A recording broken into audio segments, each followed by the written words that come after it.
నమస్కారం అండి. మనం ఇప్పుడు గోగినేని మణి గారు రచించిన 'నేను మంచిదాన్ని కాదు' అనే కథను విందామా? నేను మంచిదాన్ని కాదని అనుకుంటారు, అంతేగా, పర్వాలేదు. మంచిదాన్ననే కిరీటం వల్ల ఒరిగేదేముండదు. ప్రభావతి చెప్పిన మాటలకు భోజనం చేస్తున్న రాఘవరావు తలెత్తి ఒక్క క్షణం భార్య వైపు చూశాడు. కూ అంటూ తీయగా కూసే కోయిల కావు కావు అంటూ కాకిలా అరిస్తే కలిగేంత ఆశ్చర్యం అతని కళ్ళల్లో ప్రతిఫలించింది. మనం చేయాల్సిన పనుల్ని మన స్వభావాన్ని బట్టి చేస్తాం, అంతేగాని ఎవరో కిరీటాలు పెడతారని చేయం. ఎందుకో ఈ మధ్య నువ్వు కొంచెం కొత్తగా మాట్లాడుతున్నావు అన్నాడు. నేను కొత్త కొత్త సంగతుల్ని తెలుసుకుంటున్నాను. మరి అందరి గురించి ఆలోచించకుండా ఎవరి సంగతి వాళ్ళు చూసుకునే వాళ్ళే ఈ లోకంలో సుఖపడతారు. అయినా నేనేం విడ్డూరంగా మాట్లాడానని మీరు అంత ఆశ్చర్యపోతున్నారు? మీ తమ్ముడిని ఒకసారి వచ్చి చూసి వెళ్ళమని ఉత్తరం రాయమని అత్తయ్య చెబితే, జబ్బుపడి లేచిన తల్లిని చూడాలని పిల్లలకు ఉండాలి కానీ బొట్టు పెట్టి రమ్మని పిలవాలా అని అన్నా, అంతేగా అంది. నేను మాత్రం ఏమన్నానే? సరేనంటే సరిపోయేదానికి అంత విసురుగా సమాధానం చెబితే అమ్మ ఏమనుకుంటుంది అన్నా, అంతే కదా? అమ్మకి అంత గట్టిగా నువ్వు సమాధానం చెప్పడం ఇంతవరకు ఎప్పుడూ చూడలేదు. మరి ఈ మధ్య నాకు బాగుండడం లేదుగా. మునపట్ల అందరూ వస్తే చేయలేననిపిస్తోంది. నాకు చేతికి సాయం వచ్చేవాళ్ళు ఎవరున్నారు? కమల చదువుకుంటున్న పిల్ల, పని చేత కాదు. అత్తగారు పెద్ద ఆవిడ, చేయలేరు, చెప్పడము భావ్యం కాదు. ఇక మధ్యలో ఉన్నది నేనేగా. చస్తూ అయినా సరే చేసుకుపోవాలి, తప్పదు. మర్యాదల్లో ఎక్కడ ఏమాత్రమన్నా తేడాలు వస్తే అంతా వేలెత్తి చూపించేది నన్నేగా. అందుకే రావాలని ఉన్నవాళ్ళు వస్తారు కానీ ప్రత్యేకంగా పిలవాలా అన్నాను. కోడలు చెడ్డదని అనుకుంటే అనుకోనివ్వండి. ప్రభావతి మాటలకు ఏదో సమాధానం చెప్పబోయిన రాఘవరావు ఆగిపోయాడు. ఇంతలో ముందు గదిలో నుండి రమణమ్మ గారు, అమ్మాయి ప్రభా, మందు వేసుకోవాలి, మంచినీళ్ళు తీసుకురా అంటూ కేకపెట్టింది. భోజనం ముగించిన రాఘవరావు, నేనిస్తాలే అంటూ వెళ్ళబోతుంటే, కొత్త అలవాటు మీకెందుకులేండి, నేనిస్తాగా అంటూ ప్రభావతి మంచినీళ్ల గ్లాసుతో ఆవిడ దగ్గరకు వెళ్ళింది. కాసేపటి తర్వాత ఆఫీస్కి వెళ్ళడానికి రెడీ అయిన రాఘవరావు ప్రభావతి కోసం వంటగదిలోకి వెళితే కనిపించలేదు. ముందు గదిలో తల్లి పక్కన మంచం మీద కూర్చుని ఉత్తరం రాస్తున్న ప్రభావతిని చూసి చూడగానే అతని పెదవులపైకి చిరునవ్వు వచ్చింది. భారీ కోపం మంచు బిందువు లాంటిది. ఎంతోసేపు ఉండదు అనుకున్నాడు. రమణమ్మ గారికి 3 కొడుకులు, కూతురు ఉన్నారు. భర్త చనిపోయాక పల్లెలో ఒక్కరూ ఉండలేక 12 ఏళ్లుగా పెద్ద కొడుకు రాఘవరావు దగ్గర కాకినాడలో ఉంటోందావిడ. పల్లెలో ఉన్న ఇంటిని, కొద్దిపాటి భూమిని అమ్మి పిల్లలకి తలా కొంచెం పంచి ఇచ్చేశారు. పుట్టింటి వాళ్ళు ఇచ్చిన 2 ఎకరాల పొలం మాత్రం ఆవిడ పేరునుంది. ఆ కౌలు డబ్బుతోనే స్వంత ఖర్చులు పెట్టుకుంటుంది. కూతురికి, అల్లుడికి బట్టలు కొనడానికి, మనవలకి ఏమైనా కొని పెట్టడానికి, బంధువుల పెళ్లిళ్లలో చదివింపులకి ఎవ్వరినీ అడగనవసరం లేకుండా ఆ డబ్బుతో జరిగిపోతోంది. రెండో కొడుకు వీరేంద్ర తనతో పాటు చదువుకున్న తమిళుల అమ్మాయిని తల్లిదండ్రుల ప్రమేయం లేకుండానే పెళ్లి చేసుకున్నాడు. ఉద్యోగరీత్యా ఉత్తరాది వైపే ఉంటున్నాడు. ఏ 2-3 ఏళ్లకో ఒకసారి వచ్చి ఇలా మొహం చూపించి అలా వెళ్ళిపోతుంటాడు. ట్రాన్స్ఫర్లు ఎక్కువగా ఉంటాయి. ఊరు మారినప్పుడల్లా ఫోన్ చేయటం కానీ, ఉత్తరం రాయటం కానీ చేస్తుంటాడంతే. పెద్ద కొడుకు దగ్గరకు వచ్చి ఉంటున్న కొత్తలో రమణమ్మ గారికి వీరేంద్ర దగ్గరకు వెళ్ళాలనిపించి ఉత్తరం రాశారు. ఒక చిన్న పల్లెటూళ్ళలో ఉంటున్నామని, వర్షాకాలం వలన రోడ్లన్నీ బురదగా ఉంటాయి కాబట్టి తల్లికి నడవడం కష్టమవుతుందని, వేరే చోటకి ట్రాన్స్ఫర్ కాగానే వచ్చి తీసుకువెళ్తానని అతను సమాధానం రాశాడు. మళ్ళీ కొన్నాళ్ళకి ఆ ఊళ్ళో ఎండలు విపరీతమని, వేసవికాలం గడిచాక తీసుకెళ్తానని ట్రాన్స్ఫర్ అయి వెళ్ళిన మరో చోట నుండి తల్లికి ఉత్తరం రాశాడు. ఇంకోసారి ఇంకో ఊరు నుండి అక్కడ బాగా మంచు పడుతూ ఉంటుంది కాబట్టి చలికి తట్టుకోవటం కష్టమని రాశాడు. అప్పుడు మనవరాలు కమల చిన్నగా నవ్వుతూ, నాన్నమ్మ, మనుషులకి 3 కాలాలనే ఇచ్చి ఎండ, వాన, చలి లేని 4వ కాలాన్ని ఇవ్వలేదని దేవుడి మీద బాబాయికి భలే కోపంగా ఉండుంటుంది. నిన్నే విధంగానూ కష్టపెట్టడం బాబాయికి ఇష్టం లేదు. నువ్వంటే ఆయనకి ఎంత ప్రేమో చూసావా అంది. ఆ మాటలకు అక్కడే ఉన్న ప్రభావతి కూడా నవ్వింది. రమణమ్మ గారు నవ్వింది. ఆ నవ్వు వెనక ఎంత విషాదం ఉందో ప్రభావతికి అప్పుడు తెలియలేదు కానీ తర్వాత తెలిసింది. ఒకసారి పక్కింటి మాణిక్యాంబతో కాలక్షేపంగా పిచ్చాపాటి చెప్పుకుంటున్న అత్తగారి మాటలు ప్రభావతి చెవిన పడ్డాయి. చిన్నప్పుడు పిల్లలు అమ్మ ఒడిలో కూర్చోవడానికి, అమ్మ పక్కన పడుకోవడానికి అమ్మ నాది నాది అంటూ పోటీలు పడి సరదాగా పోట్లాడుకుంటారు. వాళ్లే పెద్దవాళ్ళయ్యాక అమ్మ బాధ్యత నాది మాత్రమేనా, నీది నీది అని వంతులు వేసుకుంటుంటే తల్లి మనసుకి ఎంత కష్టంగా ఉంటుందో వాళ్ళకి అర్థం కాదు. భగవంతుడి దయ వల్ల నాకు అలాంటి పరిస్థితి లేకపోవటం, కనిపెట్టి చూసే కోడలు దొరకటం నా అదృష్టం. అత్తగారు చెప్తుంటే తల్లి మనసులోని వేదన అర్థమై ప్రభావతి మనసు ఆర్ద్రమైంది. పిల్లల్ని సక్రమంగా పెంచి పెద్ద చేయటం తల్లిదండ్రులు అపురూపంగా ఆనందంగా నెరవేర్చే బాధ్యత. కాలు చెయ్యి ఆడని స్థితిలో కన్నవాళ్ళని కనిపెట్టి చూడటం పిల్లలకి మాత్రం తప్పనిసరి బాధ్యత, తప్పించుకోలేని భారం. ఏ కొద్ది మంది అదృష్టవంతులకో అభిమానంగా ఆదరంగా చూసే పిల్లలు ఉంటారు. తాను అలాంటి అదృష్టవంతురాలినని అత్తగారు అనుకుంటున్నందుకు ప్రభావతి ఆనందపడింది. ఆవిడ మనసుకి కష్టం కలిగించేట్లుగా ఎప్పుడూ ప్రవర్తించకూడదని మనసులో గట్టిగా అనుకుంది కూడా. రమణమ్మ గారి మూడో కొడుకు సూర్యారావు కూడా రాఘవరావు ఉండే ఇంటికి ప్రక్క వీధిలోనే ఉంటాడు. స్వంత ఇల్లు, ట్రాన్స్ఫర్లు లేని ఉద్యోగంతో తిండికి బట్టకి లోటు లేని విధంగా అతని జీవితం సాగిపోతోంది. అయితే అతని ముక్కుసూటి మనస్తత్వం వల్ల, లౌక్యం అంతగా తెలియకపోవడం వల్ల పైవాళ్లతో విభేదాలొచ్చి రావాల్సిన ప్రమోషన్లు రాలేదు. పై రాబడికి అవకాశం ఉన్నా నిజాయితీపరుడు అవడం వల్ల ఆర్థిక పరిస్థితి కూడా చాలా సామాన్యంగానే ఉండిపోయింది. పల్లె నుండి వచ్చిన మొదట్లో సూర్యారావు తల్లిని తమ దగ్గర కూడా కొన్నాళ్ళు ఉండమని అడిగాడు. 2-3 నెలలు అక్కడ ఉండొస్తానని రమణమ్మ గారు ఆనందంగా వెళ్ళింది. ప్రక్క వీధికి అయినా ఎక్కడికో వెళుతున్నట్టుగా పెట్టె నిండుగా బట్టలు సర్దుకుని 2-3 రకాల స్వీట్సు, పళ్ళు బజార్ నుండి తెప్పించుకుని బయలుదేరి వెళ్ళిన రమణమ్మ గారు వారం రోజులైనా గడవక ముందే తిరిగి వచ్చేసింది. అప్పుడే వచ్చేసారేం అని అడగటం బాగుండదనిపించి ప్రభావతి ఆవిడ వంకే ఆశ్చర్యంగా కళ్ళు అప్పగించి చూస్తూ నిలబడిపోయింది. 2 గ్లాసుల మంచినీళ్ళు తాగి సేదదీరాక తాపీగా కూర్చుని పురాణంలా చెప్పింది ఆవిడ. ఏదో 2-3 రోజులు ఉంటానంటే మర్యాదగా చూసేదేమో తెలియదు కానీ 2-3 నెలలు ఉంటానని చెప్పేసరికి నీ తోడికోడలు వారం రోజుల్లో తన విశ్వరూపం చూపించి నన్ను బెదరగొట్టేసింది. ఎప్పుడు ఎందుకు నవ్వుతూ మాట్లాడుతుందో, ఎందుకు దుమ్మెత్తి పోస్తుందో నాకు మాత్రం తెలిసి చచ్చేది కాదు అంది ఆశ్చర్యంగా. ఆవిడ మాటలకు ప్రభావతికి నవ్వొచ్చింది. నా తోడికోడలు అంటున్నారు, మీ కోడలేగా, మిమ్మల్ని దుమ్మెత్తిపోయడం ఎందుకు అంది ఆశ్చర్యంగా. నాకు కోడలేనమ్మా, కాదనడం లేదు. ఆ కోడలతో వ్యవహారం అంటే కొరివితో తలగొక్కోవటమేనని ఇన్నాళ్ళు తెలియలేదు, ఇప్పుడే తెలిసొచ్చింది. ఊళ్ళో అందరూ 4 చేతులా సంపాదించుకుంటూ కుబేర్లైపోతుంటే సంపాదించటం చేతకాక కుచేలుడుగా ఉండిపోతున్న కొడుకుని కన్నందుకు నా మీద కోపం పేకల వరకు ఉందని ఆ మాటల వల్ల అర్థం చేసుకోగలిగాను.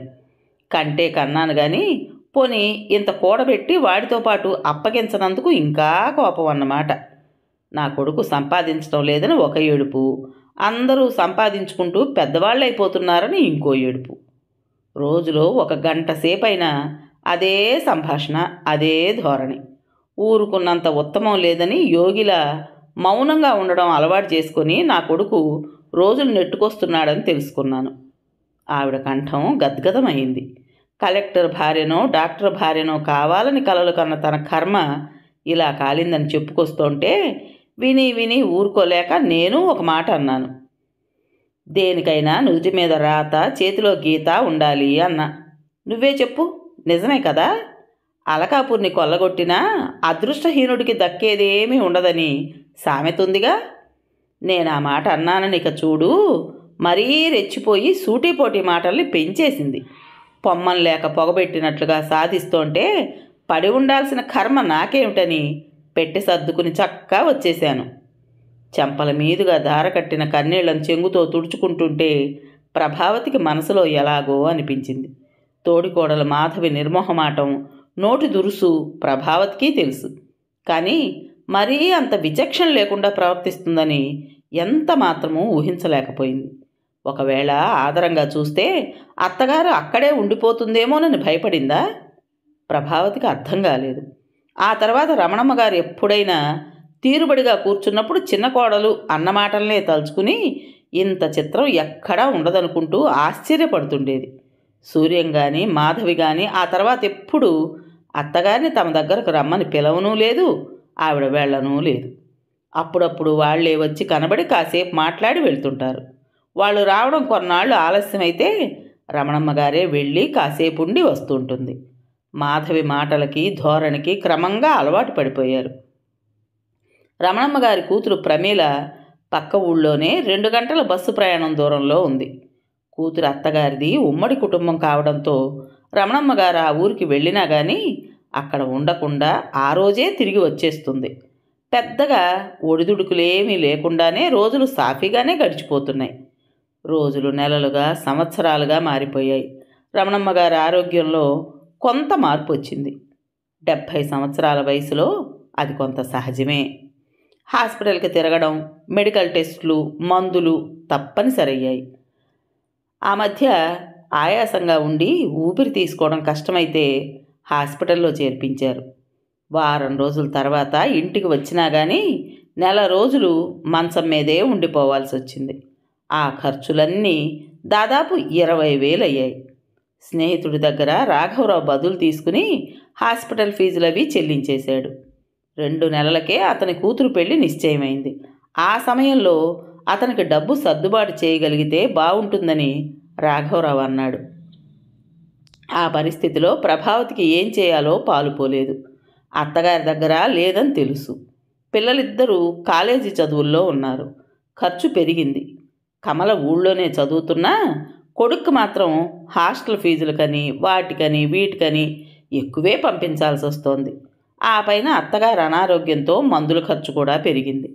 ప్రభావతి తన చేతి బంగారు గాజుల్ని తీసి రాఘవరావు చేతిలో పెట్టింది. బ్యాంకులో పెట్టి ఫ్రెండ్ బాకీ తీర్చేయమని సలహా ఇచ్చి అతను సందేహిస్తుంటే నచ్చజెప్పింది. 4-5 నెలల్లో ఎలాగో సర్దుబాటు చేసుకుని విడిపిద్దాం.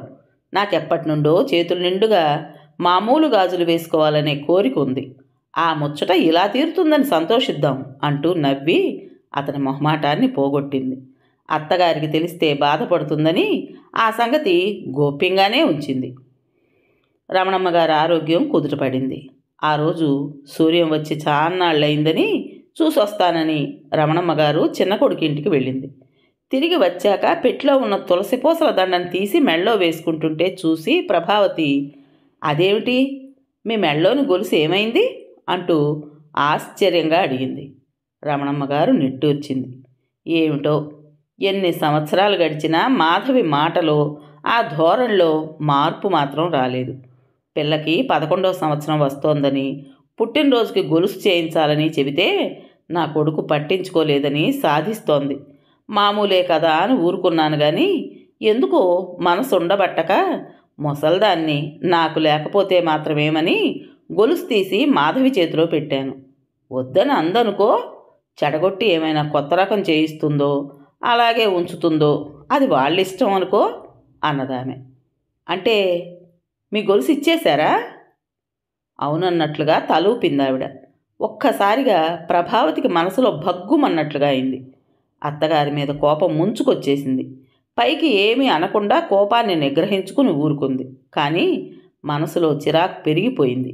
ఇక్కడ తానేమో హాస్పిటల్ ఫీజులు కని చేసిన బాకీని తీర్చడానికి చేతిగాజులు కుదవ పెడితే అత్తగారేమో చిన్న కోడలి నోటికి భయపడి మెడలోని గొలుసు తీసి మనవరాలికి కానుకగా ఇచ్చేశారు. మంచితనానికి గుర్తింపు లేదు. నోరు గల వాళ్ళకే భయపడతారు ఎవరైనా. అత్తగారిది అదే పద్ధతి మనసులో అక్కసుగా అనుకుంది. ఆ మర్నాడు ఇంటికొచ్చిన బంధువులతో మాట్లాడేటప్పుడు అత్తగారు తన మామూలు ధోరణిలో చెప్పిన సామెత ప్రభావతి మనసులో గాఢంగా హత్తుకుపోయింది. ప్రేమ లేందే పెట్టరు, పగలేందే తిట్టరు అన్నారుగా. ఆ మాట ప్రభావతి మనసులో పదే పదే గింగిర్లు తిరిగింది. అదే నిజం కాబోలు. ప్రేమ లేందే పెట్టరు. తోడికోడల నోటికి భయపడిచ్చారని తను అనుకుంటోంది కానీ అది నిజం కాదు. లోపల ఆ కొడుకు కోడల పట్ల ఉన్న ప్రేమతోనే మెడలోని గొలుసు తీసి ఇచ్చేయగలిగారు. ప్రేమ లేనిదే ఎవరికీ ఏమీ పెట్టరు, నిజం. భర్త కొట్టినందుకు కాదు గాని తోడికోడలు నవ్వినందుకు ఏడ్చినట్లుగా తనకు అత్తగారు ఇవ్వాలని కోరుకోలేదు కానీ తోడికోడలికి ఇచ్చినందుకు మాత్రం కష్టంగా అనిపించింది. అత్తగారు ఎప్పుడైనా తన కౌలు డబ్బుతో ఏమైనా తనకి కొంటానని అన్నప్పుడు, మీరు ప్రత్యేకంగా కొనాలా, మీ అబ్బాయి కావలసినవన్నీ తెస్తున్నారుగా అంటూ తిరస్కరించేది. అలాంటిది ఇప్పుడు తనెందుకు ఇంత జలసీగా ఫీల్ అవుతోంది? ప్రభావతికి తన మనసు తనకే సరిగ్గా అర్థం కానట్లుగా అనిపించింది. అప్రయత్నంగా ప్రభావతికి తను పిల్లలు చిన్నప్పుడు వాళ్ళకి చెప్పిన మాటలు గుర్తుకొచ్చాయి. పిల్లలిద్దరూ ఎవరి గురించో కోపంగా మాట్లాడుకుంటుంటే తను వాళ్ళని కూర్చోబెట్టి ఈర్ష్యాసూయల గురించి తనకు తోచిన విధంగా పాఠంలా చెప్పింది. ఈర్ష్య, అసూయ అనేవి మనుష్యులకి సహజమే అయినా వాటిని మనం జయించగలగాలి. మనసులోకి ప్రవేశించనివ్వకుండా అడ్డుకునే ప్రయత్నం చేయాలి. శారీరక ఆరోగ్యం కోసం వ్యాయామం చేసినట్లుగానే మానసిక ఆరోగ్యం కోసం చెడు ఆలోచన రాగానే మన మనసును మనమే మందలించుకుంటూ మంచి ఆలోచనలను పెంచుకుంటూ మానసిక వ్యాయామం చేయాలి. ఇతరుల పట్ల ప్రేమని, మంచిని పెంచుకున్న మనసు మల్లె తోటల పరిమళాలను వెదజల్లుతూ ఆహ్లాదంగా ఉంటుంది, ఆనందాన్ని ఇస్తుంది. ఇతరులపై కోపాన్ని, శత్రుత్వాన్ని పెంచుకుంటే ముళ్ళకంచెలు పెరిగిన మరుభూమిలా మనసు మారిపోతుంది, దుఃఖాన్ని కలిగిస్తుంది. అలా పిల్లలకి హితబోధ చేసిన తనే ఇలాంటి జలసీకి గురవడం ఏమిటి? మనసును మందలించుకుంటూ అత్తగారి పట్ల కలిగిన వ్యతిరేక భావాన్ని తగ్గించుకునే ప్రయత్నం చేసింది. అత్తగారితో మామూలుగా మునపట్లానే ఉండాలని మనసులోనే తీర్మానించుకుంది. రెండో కొడుకు వీరేంద్రన్ రమ్మని అత్తగారు ఉత్తరం రాయమని అన్నప్పుడు ముందు కొంచెం చిరాకు పడినా ఆ తర్వాత ఆలోచించుకుని ఆవిడ చెప్పినట్లుగా రాసి పోస్ట్ చేయించింది. ఉత్తరం అందిన వారం రోజులకి తల్లిని చూడ్డానికి వీరేంద్ర వచ్చాడు. అతను వచ్చాడని ప్రమీల కూడా వచ్చింది. 2 రోజులకే రమణమ్మ గారి ఆరోగ్యం అకస్మాత్తుగా మళ్ళీ దెబ్బతింది. డాక్టర్ వచ్చి చూసి వెళుతున్నాడు. మందులు వాడుతున్నారు. సూర్యం కూడా అన్నగారింట్లోనే ఎక్కువ సమయం గడుపుతున్నాడు. ఆ రోజు రమణమ్మ గారి పరిస్థితి ఇంకా క్షీణించింది. అందరూ కొంచెం ఆదుర్దాగానే ఉన్నారు. సూర్యం, వీరేంద్ర ఆవిడ దగ్గరే కూర్చున్నారు. ప్రమేల వచ్చి అమ్మ రమ్మంటోంది అంటూ హడావిడిగా రాఘవరావుని తీసుకువెళ్ళింది. అత్తగారి గదిలోకి వెళ్ళబోయిన ప్రభావతి వెళ్లకుండా ఆగిపోయింది. అత్తగారు తన పిల్లలకు ప్రత్యేకంగా ఏమైనా చెప్పాలని అనుకున్నారేమో, అందుకనే తనని రమ్మనమని ప్రమేల చెప్పలేదు. ఎంతైనా కోడలు పరాయి పిల్లే, కన్న సంతానంతో సమానం కాదు కాబోలు. ప్రభావతికి మనస్సు చివుక్కుమంది. కొంచెం సేపటి తర్వాత మజ్జిగ గ్లాస్తో అత్తగారి దగ్గరకు వెళ్ళిన ప్రభావతి నిర్ఘాంతపోయింది. ఏదో చెప్పాలని అనుకుంటున్నట్లుగా పెదవులు కదిలిస్తున్నారు కానీ మాట రావడం లేదు. ప్రభావతి బలహీనంగా ఉన్న ఆవిడ చేయి పట్టుకుని ఎలా ఉంది అని అడుగుతుండగానే కళ్ళు మూతలు పడిపోయాయి. ప్రభావతి ఆదుర్దాగా అందరినీ పిలుస్తూ కేకలు పెట్టింది. అప్పటికే ఆవిడ ప్రాణవాయువు అనంత విశ్వంలో కలిసిపోయింది. జరగాల్సినవన్నీ యథావిధిగా జరిగిపోయాయి. 15 రోజుల తర్వాత అందరూ వెళ్ళిపోయాక రాఘవరావు, ప్రభావతి ఒంటరిగా మిగిలారు. గోడ కానుకుని నేల మీద దిగులు పడుతూ కూర్చున్న ప్రభావతి పక్కనే రాఘవరావు వచ్చి కూర్చున్నాడు. ఇద్దరూ కాసేపు రమణమ్మ గారి గురించిన జ్ఞాపకాలనే నెమరు వేసుకున్నారు. మాటల మధ్య ప్రభావతి రాఘవరావుని అడిగింది, ఆ రోజు అత్తయ్య మిమ్మల్ని అందరినీ పిలిచినప్పుడు చివరి మాటలుగా ఏమైనా చెప్పారా? చూశారా, ఇన్ని సంవత్సరాలుగా కలిసున్నా నన్ను మాత్రం చివరి క్షణాల్లో పిలవలేదు. ప్రభావతి కంఠంలో నిష్ఠూరం తొంగి చూసింది. రాఘవరావు చిన్నగా నిట్టూర్చాడు. చివరి 2 రోజులు నేను దగ్గర కూర్చున్నప్పుడల్లా అమ్మ నీ గురించే నాతో చెప్పింది. నువ్వు మామూలుగా లేవని, నీ ఆరోగ్యం బాగుండకపోయినా నేను పట్టించుకోవడం లేదని మందలించింది. నిన్ను మంచి డాక్టర్కు చూపించమని, నీకు పనెక్కువైనందువల్ల కూడా త్వరగా అలసిపోతున్నావని, కొంచెం సహాయంగా ఉంటుండమని చెప్పింది. నీ గురించే ఎక్కువగా తలుచుకుంటే నువ్వేమో మా అందరితో నిన్ను సమానంగా చూడలేదని అనుకుంటున్నావు. నిజం చెప్పాలంటే అందరికంటే ఎక్కువగా నిన్నే అభిమానించింది అంటూ లేచి లోపలకు వెళ్ళిన రాఘవరావు కొన్ని కాగితాలు తీసుకువచ్చి ప్రభావతి చేతిలో పెట్టాడు. ఈ దస్తావేజులు ఏమిటో తెలుసా? అమ్మ తన పేరున ఉన్న 2 ఎకరాల పొలాన్ని నీ పేర రాసి రిజిస్టర్ చేయించినవి. ఎప్పుడూ నీకేమీ ఇవ్వలేదని, ఇవ్వాలనుకున్నా నువ్వు అంగీకరించేదానివి కాదని చెప్పి ఆ పొలం తన కానుకగా నీకే చెందాలని అమ్మ అంటే నేను ముందు ఒప్పుకోలేదు. ప్రమీలకివ్వడమే సమంజసమని వాదించాను. కానీ అమ్మ తనని కన్న తల్లిలా అభిమానించిన నీకే ఇవ్వాలని పట్టుబట్టింది. నీకు ముందుగా చెబితే ఒప్పుకోవని చెప్పవద్దని నా దగ్గర మాట తీసుకుంది. ఆ రోజు మమ్మల్ని పిలిచింది ఎందుకో తెలుసా? ఎవరైనా వేరేగా అనుకుంటారేమోనని ఇది తన ఇష్ట ప్రకారం చేసిన పని అని అందరికీ చెప్పడానికే. రాఘవరావు చెబుతోంటే ప్రభావతి చలనం లేని శిలాప్రతిమలా కూర్చుండిపోయింది. ఇది నిజమా నిజమా అనుకుంటున్న ప్రభావతి మనసులో ఏదో హోరు ప్రారంభమైంది. అంతవరకు అంతర్గతంగా ఉన్న దుఃఖం ఒక్కసారి ఉప్పెనలా ఎగిసి ఆమెను ముంచెత్తింది. వద్దు, నాకే కానుకలు వద్దు. అత్తయ్య నన్ను గుర్తించలేదని అభిమానించలేదని అపోహపడ్డానే తప్ప ఇంకేమీ ఆశించలేదు. ప్రేమగా ఇచ్చినా తీసుకునే అర్హత నాకు లేదు. సేవలు చేసినా కానీ చివరి రోజుల్లో మనస్ఫూర్తిగా చేయలేకపోయాను. మనసులో కోపం పెట్టుకునే చేశాను. నిజంగానే నేను మంచిదాన్ని కాదు అంటూ ఆవేశంతో ఆ కాగితాలను చింపేసి మోకాళ్లలో తలదాచుకుని గుండె లవిసేలా రోధిస్తున్న ప్రభావతిని ఎలా అనునయించాలో తెలియనట్లుగా రాఘవరావు విభ్రాంతిగా చూస్తూ ఉండిపోయాడు. కథ పేరు నేను మంచిదానిని కాదు. రచించిన వారు గోగినేని మణి గారు. విన్నారు కదండి. మరి ఈ కథ మీకు నచ్చిందా? నచ్చినట్టయితే లైక్ చేసి మరో నలుగురికి షేర్ చేయండి. అలాగే ఇంత మంచి కథను మనకు అందించిన రచయిత్రి గారికి మనందరి తరపున మనస్ఫూర్తిగా ధన్యవాదాలు తెలియజేసుకుంటూ, కొత్త వాళ్ళు కనుక మన ఛానల్ని చూస్తున్నట్లయితే తప్పకుండా సబ్స్క్రైబ్ చేసుకోండి. రేపు మరో మంచి కథతో మీ ముందుకు వస్తాను. అప్పటి వరకు ఉంటానండి.